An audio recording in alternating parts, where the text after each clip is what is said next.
Party రజతోత్సవ సభను విజయవంతం చేయాలని కోరుతూ కోదాడ మాజీ ఎమ్మెల్యే బొల్లం మల్లయ్య యాదవ్ ఆధ్వర్యంలోని ఆయన నివాస గృహం నందు ఏర్పాటు చేసిన విలేకరుల సమావేశంలో ఆయన మాట్లాడారు. బీఆర్ఎస్ పార్టీ చేపట్టిన సభను విజయవంతం చేసేందుకు ప్రజలు అధిక సంఖ్యలో పాల్గొనాలని పిలుపునిచ్చారు.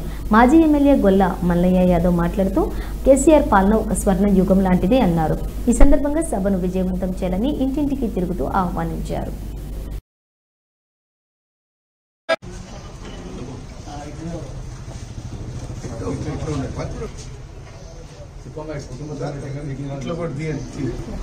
చూడమ్మా,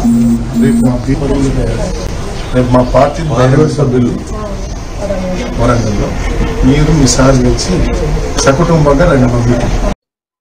మరి ఎన్నో రకాల ఆశలతోని హామీలతోని ప్రజల్ని మభ్యపెట్టి ఆశ చూపించి అధికారంలోకి వచ్చిన కాంగ్రెస్ ఈరోజు 16 నెలల కాలంలో అన్ని రంగాలలో వైఫల్యం చెందింది.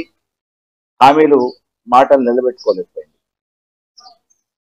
మభ్యపెట్టి మోసం చేసిన ఈ రేవంత్ రెడ్డిని ప్రజలు చీత్కరించుకోవటమే కాకుండా మోసం చేసిన ఇటువంటి పాలన, ఇటువంటి పార్టీ, ఇటువంటి నాయకత్వం ఈరోజు ఎక్కడ చూసినా కానీ ప్రజలు చీత్కరించుకోవడంతో పాటు ఎప్పుడు ఎన్నికలు వస్తాయని చెప్పేసి ఎదురు చూస్తూ ఉన్నారు. తప్పకుండా తెలంగాణ రాష్ట్రాన్ని సాధించిన ఉద్యమ నాయకుడిగా అధికారం ఉన్నా లేకపోయినా తెలంగాణ ప్రయోజనమే లక్ష్యంగా, తెలంగాణ ప్రజల రక్షణే లక్ష్యంగా మరి బీఆర్ఎస్ పార్టీ అనుక్షణం పనిచేస్తుంది.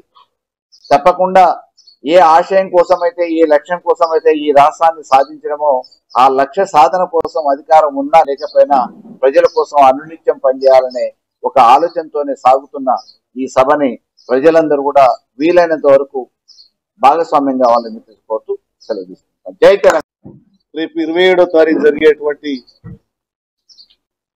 బీఆర్ఎస్ పార్టీ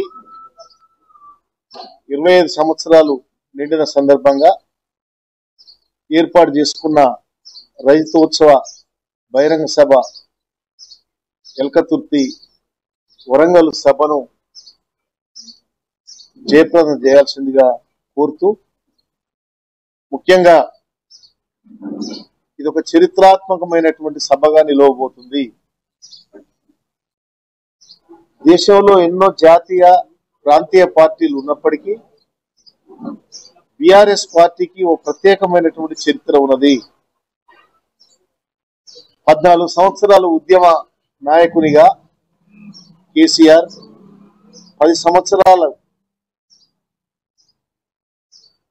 బీఆర్ఎస్ పాలన అయితేనేమి, ఇలా 16 మాసాల నుంచి ప్రతిపక్షంలో జరుగుతున్నటువంటి మేము తీసుకున్న పాత్ర అయితేనేమి, ఇవన్నీ కూడా ఇలా ప్రజలు